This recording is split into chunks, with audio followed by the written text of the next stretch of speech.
The term collective bargaining was first used in 1891 by the founder of industrial relation, Beatrice Webb. It refers to the collective negotiations and agreements used between groups of employees, also known as trade unions and employers. It is practiced as a process of negotiation between the employees' trade unions and the employers, aimed at agreements to regulate salaries, working conditions, benefits, and other aspects of workers' compensation and rights. The Industrial Revolution created a new breed of employer and employee, which revolved around mass employment and mass production. The result was a great divide between employees and the owners of production, and created the ideal environment for conflict. In the earlier stages of the Industrial Revolution, when workplaces were smaller, it was easier to contain the conflict. Consequently, in these early stages of industrialization, trade unions were not recognized by employers or the state. They were repressed and outlawed, with unionists often being arrested or even killed. As factories became bigger and employed more people, trade unions gained more power through a process of collective bargaining. Collective bargaining was a system of institutionalization, the conflict and the resolution process. Before this, most firms were small or family-run, and it was seldom feasible for combinations of employees to intimidate employers into providing higher wages and better working conditions. Section 213 of the Labour Relations Act of 66 of 1995 defines a strike as the partial or complete concerted refusal to work, or the retardation or obstruction of work by persons who are or who have been employed by the same employer or by different employers, for the purposes of remedying a grievance or resolving a dispute in respect of any matter of mutual interest between the employer and the employee. Section 64, Section 1 of the Labour Relations Act provides that every employee has a right to strike, and every employee has a right to lockout. A lockout is the refusal of the employer to grant the employees access to the workplace. This means that the employees are not able to tender their services and as a result will not be paid. A lockout takes place in response to a strike or to force the employees to accept the demand of the employer. The demand must relate to disputes of mutual interest. The processes prior to commencement of a strike or a lockout should be as follows. Step 1. Conciliation. The dispute must be referred to the Council of Conciliation, Mediation and Arbitration, also known as the CCMA, or to the Bargaining Council for resolution. Thereafter, certificate of outcome. If the dispute remains unresolved or a 30-day period has expired since being referred to the CCMA, a certificate of outcome must be obtained. And then finally, notice of commencement. At least 48 hours prior to the strike or to the lockout, a written notice of the commencement must be given. The South African Post Office experienced its longest and most challenging wave of industrial actions from August to November 2014, based on a strike driven by discontentment regarding job securities and salaries. The parties to the dispute were the South African Post Office and their employees, represented by their respective trade unions, the South African Postal and Allied Workers Union, the Democratic Postal and Communications Union, and the Communication Workers Union. The South African Post Office employees' requirements were as follows. CWU wanted 8,000 of their 8,500 members to be employed permanently, and a salary increase of 15% for all employees regardless of their union affiliation. Many of these members and employees had been employed temporarily by the Post Office for the past 10 years, but were not made permanent despite previous agreements.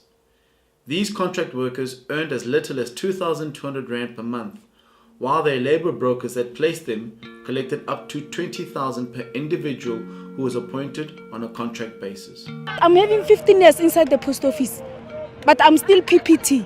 PPT meaning we're permanent part-time at post office. That is why we are here today.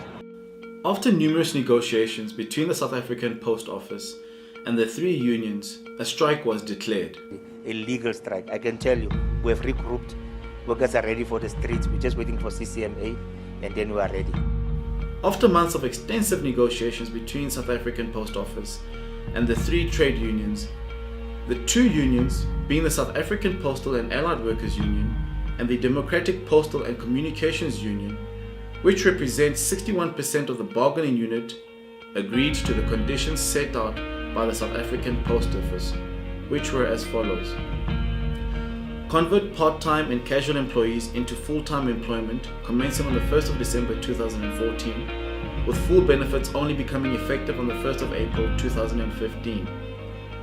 A salary increase of 6.5% for the bargaining unit, effective from the 1st of December 2014. This majority agreement between the South African Postal and Allied Workers Union and the Democratic Postal and Communications Union left the Communications Workers Union, CWU, with no choice but to return to work, as they were outnumbered at the negotiation table by the other two unions.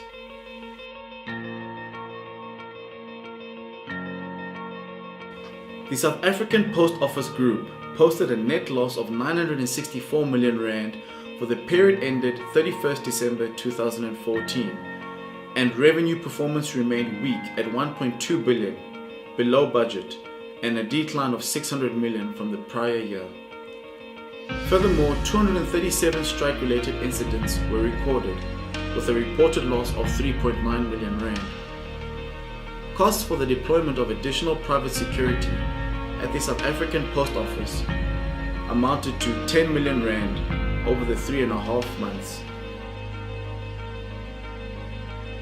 SAPO management should have kept to the agreements which they previously had with the workers regarding permanent employment of contract workers. The permanent employment was promised to these employees as early as 2005, when an agreement was struck between CWU and SAPO to convert part-time workers into permanent staff with the accompanying benefits. SAPO management should have acted with fairness to its employees. The turnaround strategy of the previous CEOs of making SAPO look like a profitable entity led to the utilization and exploitation of casual workers as a way of cutting costs. It prolonged the pain of the contract workers. With regards to transparency and involvement of the unions, SAPO management should have involved the unions to deal with the issue of conversion of casual workers to permanent employment, instead of hiring a task team as a bargaining agent to deal with the issue. The management of SAPO should have tried to negotiate with the unions for staff to go back to work, while both the union and SAPO management negotiates the way forward, instead of using a court interdict, as this made them feel that the organization was trying to frustrate the industrial action and cause the union members to feel intimidated and threatened. The DA's Deputy Shadow Minister of Telecommunications and Postal Services, Cameron Mackenzie, said the directors had failed to act. Instead, they stood down. They should have done certain things as directors of the company. They failed to do what they promised the previous financial year, and then carried on for a further 8 months doing nothing. According to Mackenzie, in terms of the Companies Act, they are liable for all damages suffered by the Post Office. The government policy in the industrial sphere is guided largely, but not exclusively, by factors such as economic situation, trade union strength, government's labor capital bias, and other variables such as democratization, public policy, and historic events.